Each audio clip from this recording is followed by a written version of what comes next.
Vamos a escuchar al presidente Andrés Manuel López Obrador. En el gobierno, esos fondos nos van a permitir financiar el desarrollo. Por eso, no a los aumentos de impuestos, no al incremento de deuda, no a los gasolinazos. Y algunos sostienen que no alcanza. Y yo estoy seguro que es suficiente y hasta nos va a sobrar, porque era mucho el robo, era mucho el saqueo, la corrupción, era mucha la corrupción y mucho también el derroche. Era un gobierno faraónico, de lujos, de gasto superfluo, improductivo. Les contaba yo de un funcionario de segundo, de tercer nivel, que tenía en su oficina 9 teléfonos, tenía teléfonos en el baño, o lo que ganaban los altos funcionarios públicos. Todavía ayer me informé, porque vamos a presentar un plan para que los que tienen créditos en el Infonavit puedan terminar de pagar, porque pagan y pagan y no dejan de pagar y nunca tienen sus escrituras. Bueno, me enteré que el director del Infonavit ganaba 700,000 pesos mensuales en total.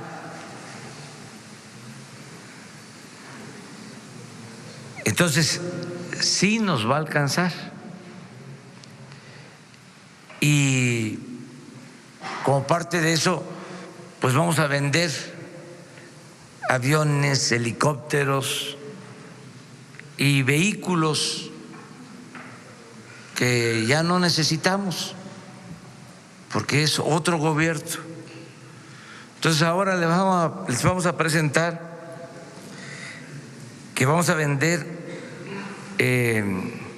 vehículos. Va a haber un tianguis el 23 y el 24 de febrero y les hicimos este video y se van a poner en venta vehículos. El tianguis va a estar en el aeropuerto de Santa Lucía, sábado 23 y domingo 24 de febrero. Se hicieron ya los avalúos de acuerdo a la Secretaría de Hacienda y se van a vender estas unidades.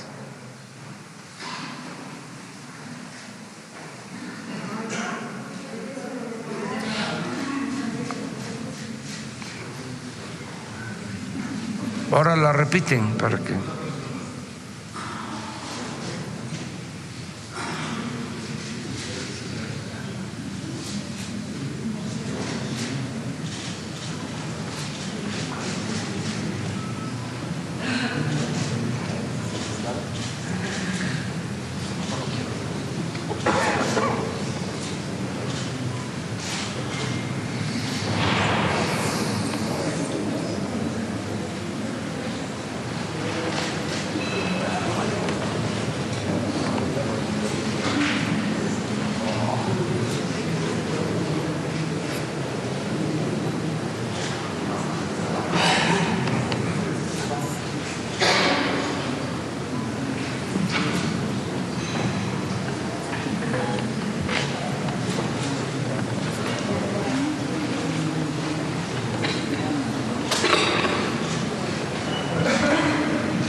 Bueno, eso es.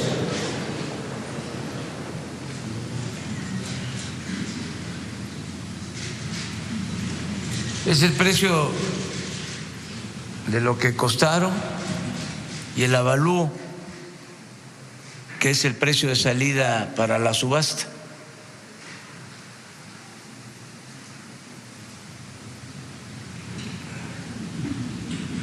Por ejemplo, este costó 6.335.000, un Audi blindado. Esta es línea FIFI.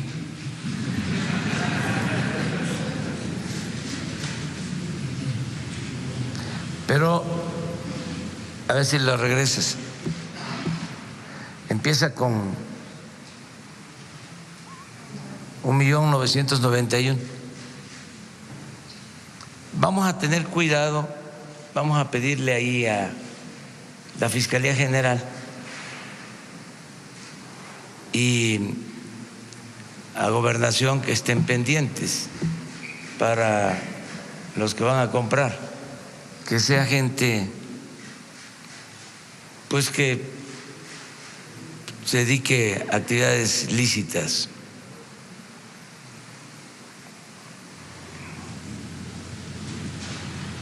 Hay una camioneta grande, no sé si la ponen.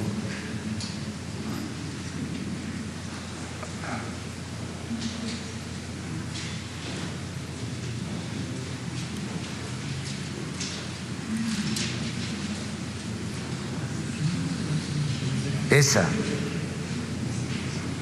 4.390.000 costó. Esa es línea machuchona.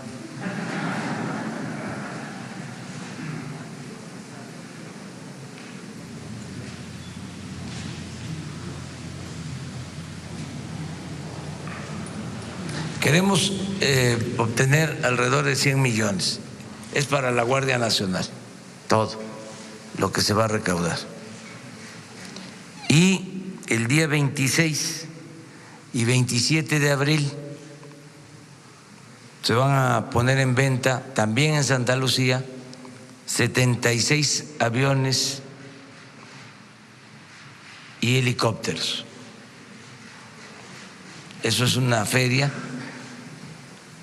que se va a promover en Santa Lucía con ese propósito. Y también los recursos para la Guardia Nacional. Muy bien, esa era la información. Y ahora sí, vámonos a preguntas y respuestas. Ayer empezamos acá, vamos por acá.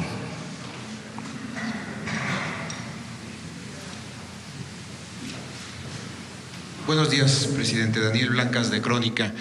Ahora que habla de austeridad, en los últimos días tuvimos la oportunidad de hacer un recorrido por el centro de monitoreo de las aduanas del país, que es otro tema, ¿no? Seguramente ya le habrán informado pues las condiciones en las que estaba este centro de monitoreo, ¿no? Donde las pantallas estaban dirigidas hacia otro lado, menos hacia donde deberían de estar. Pero bueno, además de pedirle una reflexión sobre las corruptelas que hay en aduanas o que se han encontrado en aduanas, quiero situarlo en un punto de análisis. Sabemos, y usted lo ha dicho, que pues una de las banderas del nuevo gobierno pues es la austeridad, pero ¿cuál es la postura del gobierno en instancias en las que esa esa austeridad puede provocar que el gobierno no obtenga dinero? Le explico, por ejemplo, plaza menos en aduanas significa un semáforo que está abandonado o un monitor que no se ve hacia las aduanas. ¿Cómo se juega ahí el papel de la austeridad en instituciones en las que sí requieren personal? El administrador decía que al menos para ocupar esas plazas requiere alrededor de 2,000 personas que no tiene y que significan dinero que puede ingresar al gobierno. Entonces, pedirle esa reflexión respecto a las aduanas. Y la segunda pregunta es, en estados donde ha habido cambio de gobierno, pues se han ventilado, incluso aquí en la Ciudad de México, que había maquillaje de cifras. Es decir, que se escondían algunas cifras y que otras podían estar distorsionadas. ¿El gobierno federal ha encontrado en alguno de los ámbitos de acción maquillaje de cifras para estos fines? Mire, acerca de lo primero, la austeridad tiene que aplicar en lo que es superfluo, en lo que no es operativo, que no tiene que ver con el funcionamiento del gobierno para dar servicio a los ciudadanos o en lo que pueda significar el que haya más vigilancia o más recaudación, más ingresos. Es quitar todo lo que no es básico, fundamental. Por ejemplo, lo que tiene que ver con directores generales. Cuando entró un nuevo gobierno hace unos años, crearon plazas nuevas me voy a acordar ahora, como de directores auxiliares o de directores adjuntos. Llenaron o sea, aparte del director, crearon estas plazas de directores adjuntos. Asesores, por ejemplo, nosotros no podemos tener más de 3 asesores por secretaría, por la austeridad, y habían muchísimos asesores. La contratación de proyectos, de estudios en despachos particulares, aparte de tener un aparato burocrático oneroso, ni siquiera se hacían los trabajos en el gobierno, se contrataban. Entonces todo eso se ha eliminado por completo. Había, por ejemplo, un instituto de fomento al emprendedor y uno de sus estudios, creo que cobraron 20, 30 millones de pesos, se lo dieron a una asociación y el estudio versa sobre el estado de ánimo de los mexicanos. 20, 30 millones para ese estudio. Entonces, todo eso es lo que ya se eliminó. Las oficinas del gobierno en el extranjero, el ProMéxico, no hay en el país ProFrancia o ProAlemania o ProJapón, y nosotros teníamos 60 oficinas en las principales ciudades del mundo con ProMéxico. Ahora todo lo atienden las embajadas, todo eso es ahorro, ¿no? Pero a lo que tú te refieres, eso es indispensable, eso hay que fortalecerlo. Y por lo general, cuando hacían ajustes, era lo que sacrificaban. Nosotros tenemos que apoyar eso. Y creo que vamos bien porque es notorio, o sea, es de dominio público, que una de las fuentes de corrupción principal en el gobierno eran las aduanas. O sea, y ahí decidimos nombrar a un abogado que estaba propuesto primero para ser fiscal anticorrupción, y por eso se le invitó para que se terminara con la corrupción en aduanas. Y tengo un reporte todavía preliminar que hemos recaudado en el tiempo que llevamos más en todo lo que tiene que ver con la venta al exterior. Ha aumentado la recaudación en general, o sea que vamos bien. Creció mucho el mercado exterior, las exportaciones de México en los últimos tiempos. Voy a confirmar datos, pero vamos bastante bien en cuanto a eso. De modo que lo que es necesario va a ser apoyado. Ahí, con austeridad, no van a faltar los apoyos, los recursos. Lo otro que preguntabas era… Sí, lo que preguntaba era… sobre la falsificación de información. Nosotros no hemos encontrado eso. Leí una nota sobre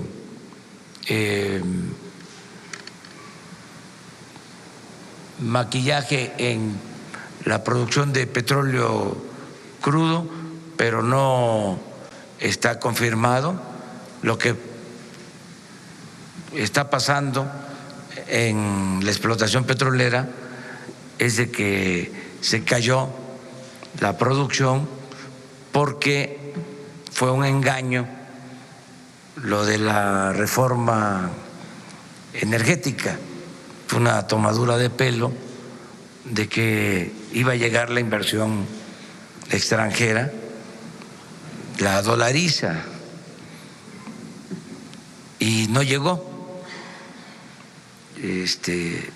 la inversión extranjera a Pemex, y al mismo tiempo se dejó de invertir. Pemex dejó de invertir en exploración, en perforación de pozos.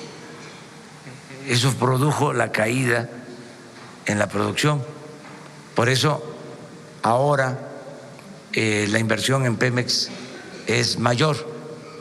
Hicimos un esfuerzo para invertir más en Pemex para extraer petróleo y recuperar los volúmenes de producción que se tenían. Nos va a llevar tiempo esa recuperación porque se estaban produciendo hace 4 años 2.400.000 barriles y ahora está en 1.700.000. Y vamos a tener que mantener esa caída porque no se invirtió y queremos recuperar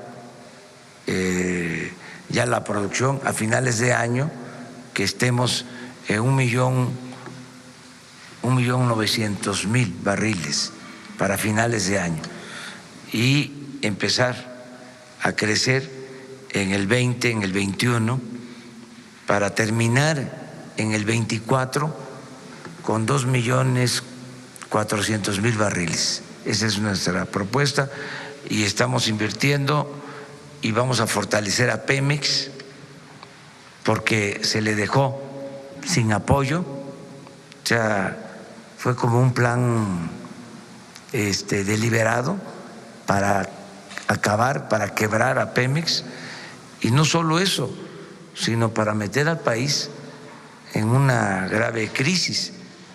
Nunca se había visto de que Pemex tuviese que comprar petróleo crudo, petróleo ligero. Ha caído tanta la producción de que no se tiene petróleo ligero para las refinerías, para hacer la mezcla de petróleo y refinar la materia prima y hacer las gasolinas en el país. Entonces, es un plan que ya inició bien. En este mes ya se están cerrando contratos de exploración, de perforación de pozos. Para que tengan una idea, de 50 pozos que se estaban trabajando el año pasado, vamos a trabajar este año 150 pozos. Pero para que esos pozos que estamos iniciando la perforación ahora, para que produzcan, vamos a tener aceite, vamos a tener producto hasta finales de año. Entonces, eso es prioritario, pero no significa que haya falsificación de información. Es que los que apoyaron la reforma energética están calladitos. Estoy esperando todavía que ofrezcan disculpa.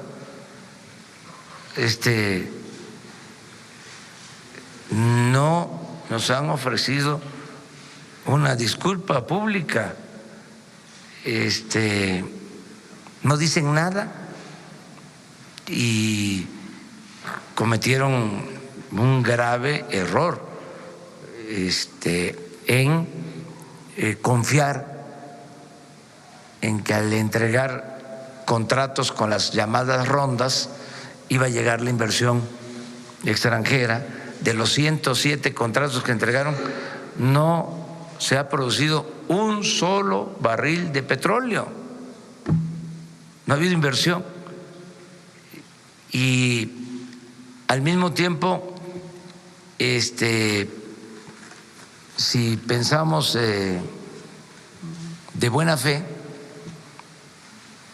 pues se equivocaron pensando de que como iba a llegar la inversión extranjera, no hacía falta la inversión pública, y dejaron a Pemex sin apoyo y produjeron la crisis en la producción de petróleo. Pero ya lo estamos arreglando, vamos a resolverlo. A finales de este año ya vamos a estar produciendo 1.800.000 barriles, vamos a detener la caída y vamos a empezar la recuperación, y esto va a implicar también un plan adicional. Todo lo que ahorremos por evitar el robo de combustible para Pemex, y no va a ser poco. Si seguimos como vamos, nos vamos a ahorrar como 40-50 mil millones de pesos. Por ejemplo, ayer fue uno de los días en que menos combustible se robaron en la historia reciente. No sé si tengan por ahí la gráfica del robo de combustible. Miren.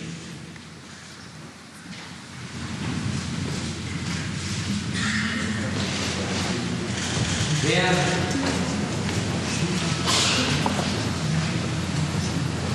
5,000 barriles para 81,000 barriles promedio que se robaron en noviembre.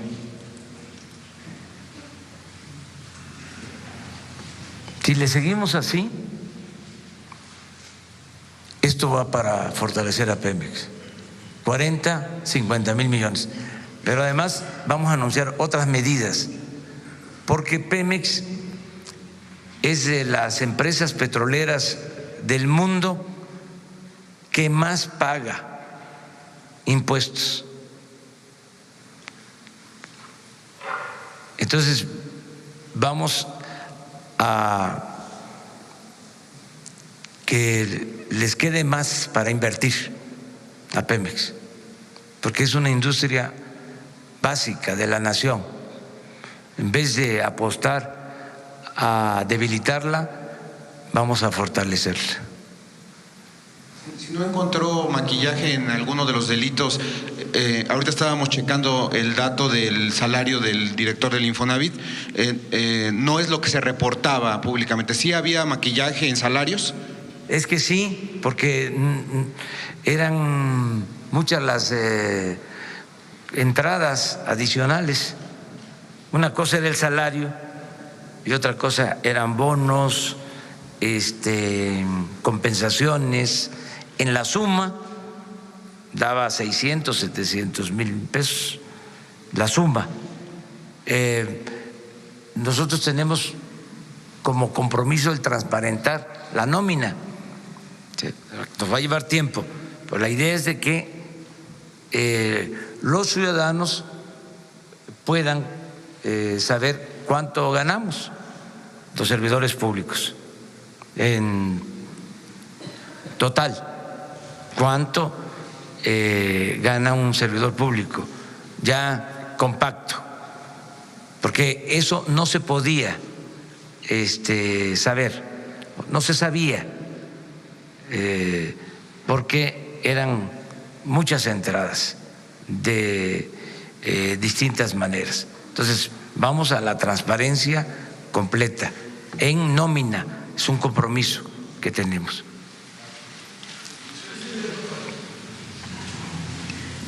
Los dos, después.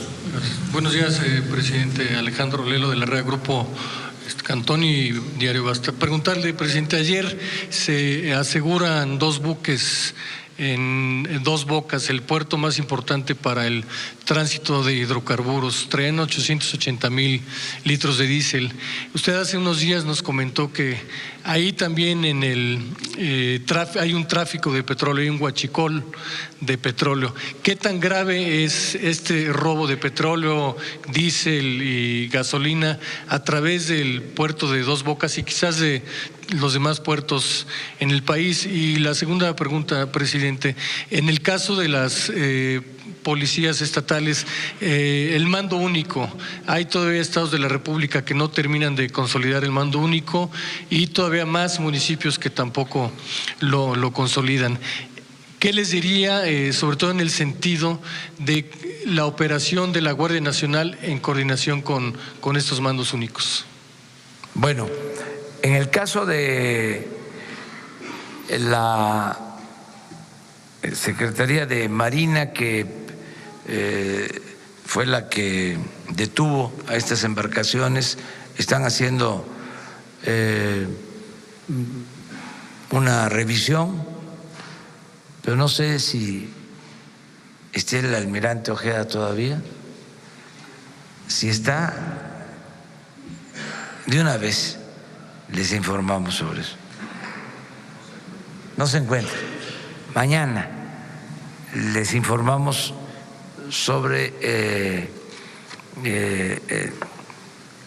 el aseguramiento de estas embarcaciones que cargaron en Coatzacoalcos y descargaron o iban a descargar en Dos Bocas diésel en esa cantidad.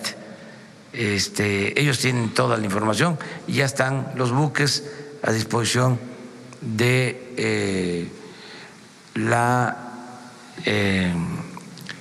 autoridad competente, en este caso de la Fiscalía.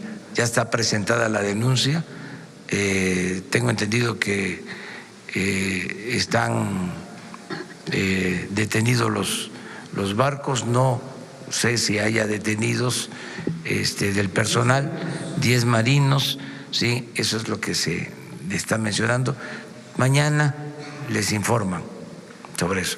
Sí tenemos problemas también en alta mar, o sea, en plataformas, en todo lo que tiene que ver con el control del petróleo crudo que se exporta. Vamos a ir también revisando todo eso y atendiendo todo eso.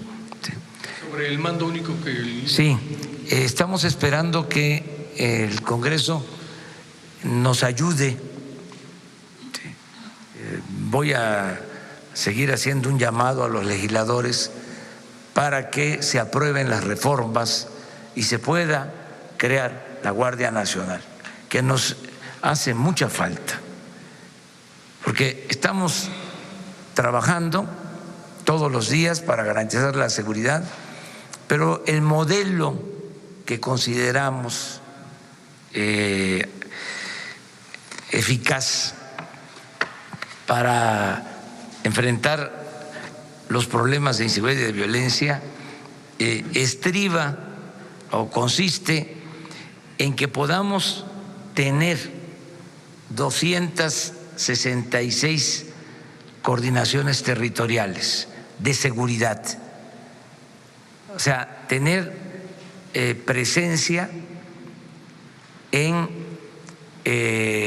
266 regiones del país, territorializar la atención para garantizar la seguridad pública,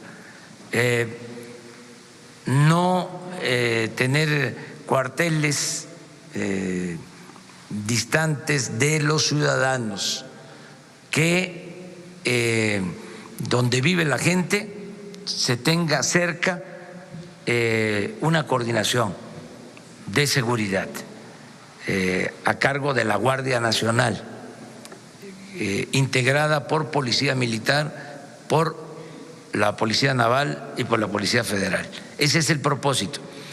Teniendo este modelo territorializado, ¿sí?, que hagan lo mismo que hacemos nosotros todas las mañanas en esos 266 territorios.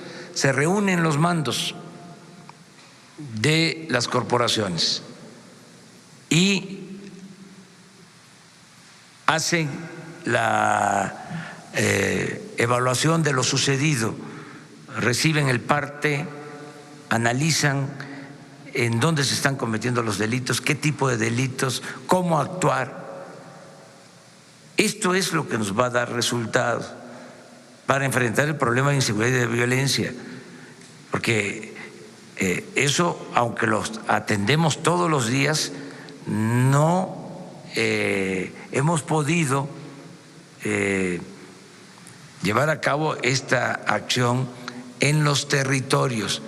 Se están haciendo reuniones estatales en algunas coordinaciones como 100, pero necesitamos 266. Una vez que tengamos este núcleo base en el territorio, ahí podemos actuar de manera conjunta con las policías estatales, con las policías municipales. Ese es el propósito. Había una gran dispersión por falta de coordinación. Actuaba por su cuenta el Ejército, por su cuenta la Secretaría de Marina, la Policía Federal, las policías estatales, municipales. Entonces, ahora lo que estamos haciendo es trabajar de manera coordinada. Esa es la función de la Secretaría de Seguridad Pública, de coordinar. Esto está a cargo de Alfonso Durazo, ¿sí?, de articular a todas las fuerzas, que podamos saber qué está sucediendo, sumar esfuerzos, sumar recursos, sumar voluntades. Hacia allá vamos, y esto es lo que nos va a permitir mejorar mucho la seguridad pública. Con los gobernadores estamos trabajando en este propósito, y yo espero que una vez que se apruebe la reforma para la creación de la Guardia Nacional, vamos a avanzar bien. Hola, buenos días, señor presidente. Rosa Elena Soto, de Acústica Noticias. Preguntarle sobre el tema de los maestros en Michoacán. Ayer el gobernador de Michoacán, Silvano Aureoles Conejo, mencionaba o pedía a los comerciantes que denunciara que sus negocios están siendo afectados por este bloqueo de las vías férreas, para que se obligara de alguna manera al gobierno federal a usar la fuerza pública. ¿Qué opinión tiene al respecto acerca acerca de eso. Ayer nos mencionaba que su gobierno no reprime, pero estas posturas de parte del gobierno que son regresivas de los gobiernos estatales, ¿qué opinión tiene al respecto? Mire, se van a ir aclarando las cosas. De repente se da este bloqueo a las líneas del ferrocarril en momentos en que se nos presentó el problema del desabasto de combustible. Fue así, muy sorpresivo, con esta demanda que no corresponde resolver al gobierno federal. Es un asunto de falta de pago a maestros estatales, es una responsabilidad del gobierno del estado. Al mismo tiempo, el gobernador se va a una gira de trabajo a Europa. No se atiende el problema. Nosotros, para evitar afectaciones, daños, decidimos transferir fondos de la Federación como anticipos a las participaciones federales para que el gobierno del estado contara con suficiencia presupuestal y pagara a los maestros. Ya hicimos eso, ya se transfirieron los fondos. Entonces, que ahora se pide una solución para que esos maestros se federalicen, y eso es otra demanda. Eso es otro asunto, es que la federación se haga cargo de pagar algo que no le corresponde, porque los maestros fueron contratados por el gobierno del estado de Michoacán. Así como hay maestros federales, hay maestros estatales. Nosotros pagamos a los maestros federales, es nuestra responsabilidad, y no han faltado los pagos a los maestros federales. Entonces, estamos buscando la manera de resolver el asunto. No vamos a reprimir, no somos iguales. Lo que les dije ayer a los maestros, se los repito, y hay que ver si es la CENTE, quiénes son, porque nosotros no somos iguales a las autoridades anteriores o a las autoridades que apoyaron la mal llamada reforma educativa. Nosotros hemos actuado siempre en defensa del magisterio y lo vamos a seguir haciendo. Ya cumplí el compromiso de que se iba a reformar la Constitución, o se iba a enviar un proyecto para reformar la Constitución y cancelar la mal llamada reforma educativa. Hemos atendido a los maestros que fueron víctimas de la represión. Están saliendo de la cárcel maestros que les fabricaron delitos hasta de lavado de dinero. Nosotros no somos represores. Si es un asunto de otro tipo, pues va a quedar al descubierto. yo hago un llamado a los maestros en general, porque a veces también los dirigentes no consultan a las bases. ¿Y cómo es eso? De que es un movimiento democrático que no consulta a los maestros. ¿Por qué no les piden opinión a los maestros? Si está bien eso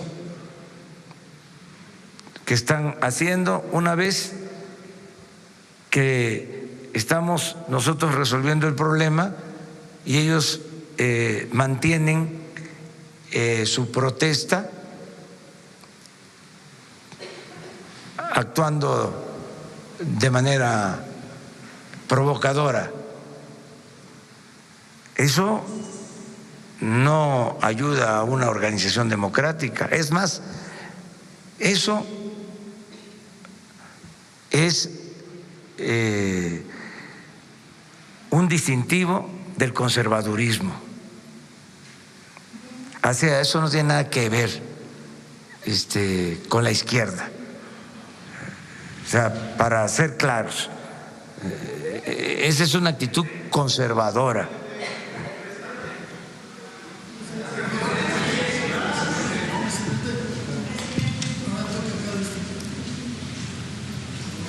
Buenos días, señor presidente. Daniela Barragán, sin embargo. Preguntarle sobre el índice de corrupción, que dice que en 2018 tocamos fondo. Nunca antes habíamos caído tan bajo en el índice de transparencia internacional. Y en este sentido serían 3 preguntas muy cortas. ¿Usted no piensa abrir investigaciones nuevas? Entonces, ¿perdonaría a los que Enrique Peña Nieto perdonó? La segunda es, Jorge Emilio González, el niño verde, ha faltado a 40 de 44 sesiones en la Cámara de Diputados. Es decir, seguimos arrastrando a políticos del viejo régimen. ¿Usted presionará en algún momento para que se acaben los diputados y los senadores plurinominales? Y la tercera, Antorcha Campesina tiene pipas y gasolineras que le fueron entregados con permisos durante la administración también de Enrique Peña Nieto. ¿Ha analizado el revocarles estas concesiones? Muchas gracias.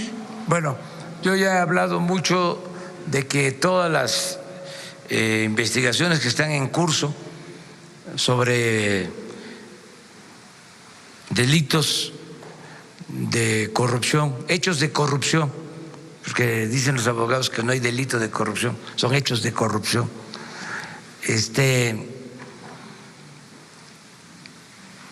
tienen que continuar. No somos tapadera, pues, de nadie.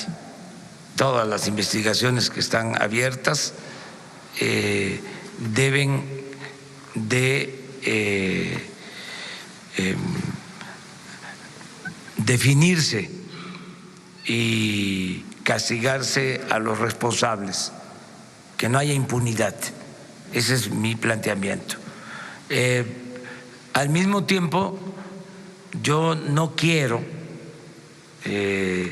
caer en lo espectacular de como lo hacían antes, ¿no? De que va a la cárcel este político y un pez gordo, ahí va, pura faramaya, y seguía el régimen de corrupción. Escuchamos al presidente Andrés Manuel López Obrador en esta conferencia de prensa matutina, en donde iniciaba dando a conocer una subasta de vehículos que se estará llevando a cabo en los siguientes días, camionetas, vehículos, motocicletas, con el objetivo de recaudar dinero para la Guardia Nacional. También adelantaba que en Santa Lucía estarían subastando aeronaves. Esto sería ya después. Hablaba también sobre el tema de los bloqueos ferroviarios en Michoacán, entre otras situaciones que se dieron en esta mañana en la conferencia matutina del presidente Andrés Manuel López Obrador.